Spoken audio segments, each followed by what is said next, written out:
एक बंगला, 20 साल पुराना नाता और अब सीधी जंग का ऐलान। पटना का 10 सर्कुलर रोड इस वक्त बिहार की राजनीति का सबसे बड़ा अखाड़ा बन चुका है। सरकार ने घर खाली करने का तीसरा और आखिरी अल्टीमेट थमाया तो पूर्व मुख्यमंत्री राबड़ी देवी ने सीधे मुख्यमंत्री सम्राट चौधरी को खुली चुनौती दे दी कि हिम्मत है तो पुलिस भेजो, फोर्स बुलाओ और घर खाली करा के दिखाओ, हम टस से मस नहीं होंगे। आखिर इस बंगले में ऐसा क्या है जिसे लालू परिवार छोड़ने को तैयार नहीं, और क्या वाकई पटना की सड़कों पर फोर्स उतरने वाली है? आप देखना शुरू कर चुके हैं चौपाल डायरी लाइव और मैं हूं आपके साथ रिया। दरअसल भवन निर्माण विभाग के मुताबिक विपक्ष की नेता राबड़ी देवी के लिए एक नया सरकारी घर 39 हार्डिंग रोड अलॉट किया गया था। नियम के मुताबिक नया घर मिलते ही पुराना बंगला खाली कर देना चाहिए था, लेकिन विभाग का आरोप है कि पिछले 6 महीनों में कई बार कहने के बाद भी लालू परिवार ने 10 सर्कुलर रोड खाली नहीं किया।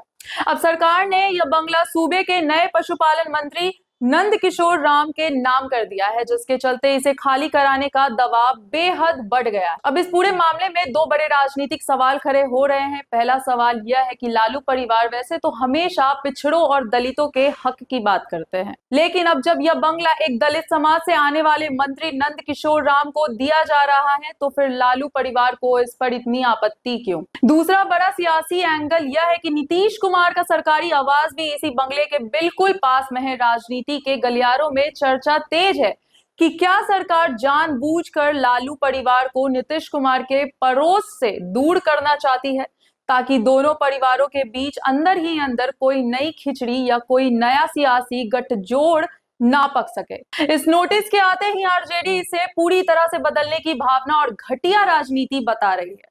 आरजेडी प्रवक्ताओं का कहना है कि लालू प्रसाद यादव इस वक्त इलाज के लिए सिंगापुर गए हुए हैं। इसके बावजूद सरकार जानबूझकर परिवार को परेशान करने के लिए ऐसी हरकतें कर रही है। राबड़ी देवी और आरजेडी को बेइज्जत करने के लिए यही बंगला दूसरे मंत्री को दिया गया है। दूसरी तरफ सरकार में शामिल एनडीए और बीजेपी इस मामले पर पूरी तरह हमलावर है। बीजेपी प्रवक्ता कुंतल कृष्ण ने कहा कि यह 2005 वाला पुराना बिहार नहीं, जहां लालू परिवार जो सोच लेता था वही कानून बन जाता था। यह सम्राट चौधरी का नया बिहार है, जहां हर चीज कानून के हिसाब से चलेगी। वही एनडीए नेताओं ने याद दिलाया कि नीतीश कुमार ने तो इस्तीफा देते ही तुरंत अपना सरकारी घर खाली कर दिया था।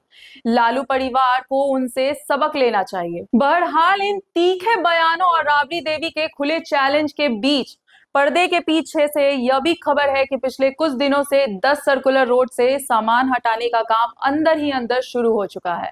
सामान को धीरे धीरे लालू परिवार के अपने निजी घरों पर शिफ्ट किया गया। अब देखना यह होगा कि राबड़ी देवी का यह फोर्स बुलाने वाला बयान सिर्फ सरकार पर एक सियासी दबाव बनाने की रणनीति है, या फिर आने वाले दिनों में घटना की सड़कों पर इस वीआईपी बंगले को खाली कराने के लिए वाकई कोई बड़ा ड्रामा देखने को मिलेगा। अगर आपको ये वीडियो पसंद आए तो लाइक, शेयर और सब्सक्राइब जरूर करें।